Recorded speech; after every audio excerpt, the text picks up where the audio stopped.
Alam niyo po, trusting the Lord is the greatest expression of our faith. When we believe in the Lord and we claim to believe that we are believing and trusting in the Lord, naniniwala rin tayo na ang pagtitiwala sa Panginoon ay nangangailangan ng pagsuko.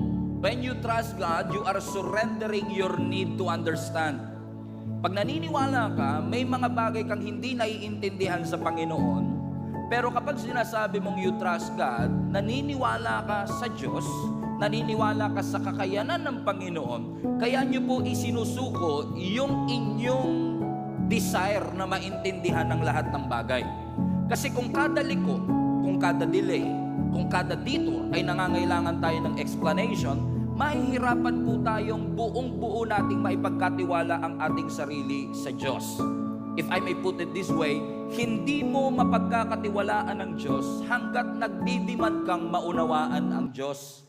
Kung ang nais mo, lagi siyang naiintindihan sa lahat ng kilos at galaw ng Diyos, mahihirapan po talaga tayong magtiwala sa Panginoon ng ating buong puso. Sabi nga ng Proverbs 3 verse 5, trust the Lord with all your heart.